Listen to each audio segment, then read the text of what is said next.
Only 20 men have lifted it, either the original Jules Rimet version or, since 1974, the FIFA World Cup trophy. To be the captain of the winning team, or simply even to take part, is an experience like no other.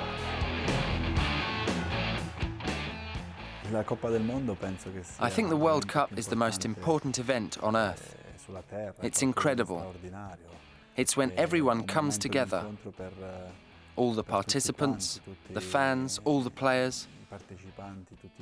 They're lucky enough to gather in one place and compete for the biggest prize in the whole world. It's incredible. Fabio Cannavaro's country, Italy, has twice staged the FIFA World Cup. Back in 1934, the Azzurri became champions, but they missed out on the final second-time round in 1990. However, it barely detracted from a fabulous experience for the then 16-year-old Cannavaro. I was lucky enough to see that World Cup in Italy. I grew up in Naples. I remember the 2-3 years before the tournament when they were renovating the San Paolo. I lived in the Fuorigrotta neighborhood, where the San Paolo Stadium is, and you saw the neighborhood change for this event. It was incredible. Sadly for the fans in Naples, the first goal Italy conceded in what was their 6th match of the tournament meant the semi-final with Argentina would be decided from the penalty spot. Goalkeeper Walter Zenga was singled out for blame.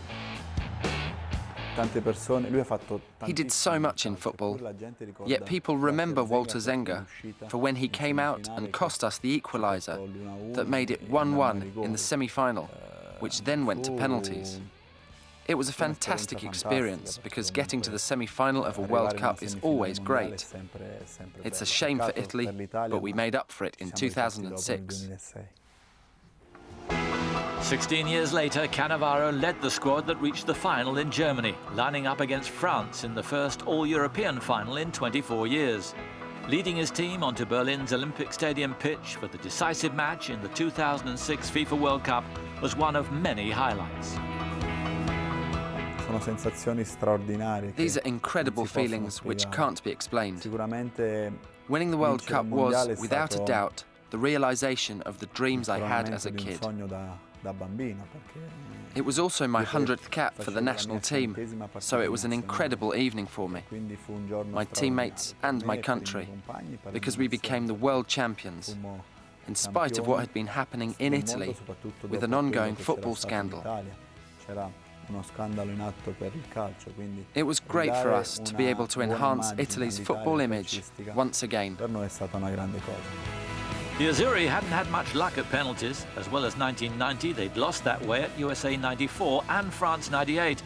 But the French captain Zinedine Zidane had been sent off, and Cannavaro and his teammates seemed more calm and collected. Fabio Grosso's strike sealed Italy's 4th title. I had other penalty experiences, against the French too, and it's a difficult thing. But I remember I looked at my teammates, and there was no one running away to avoid taking a penalty. Everyone was round the coach, and everyone wanted to take a penalty. And that made me feel calm. I had a lot of confidence in my teammates during the shootout. They looked relaxed to me, and in the end, all went well for us.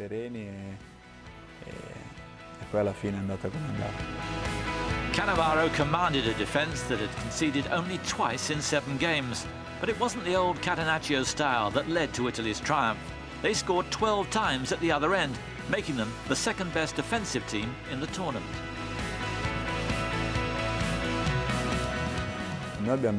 We won the World Cup with 4 forwards on the pitch, with Pirlo in the middle, and with Grosso and Zambrotta on the flanks, who weren't defensive players at all.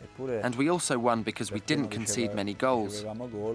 People thought we only won the trophy because of our defence, but in reality, we won the World Cup with the likes of Del Piero, Totti, Iaquinta, Toni, Perotta, all attacking players. Italy has failed to even reach the last 16 since that wonderful night in Berlin. But with such an abundance of passion for the game, Cannavaro will surely not be the last Italian captain to pose with football's most famous trophy.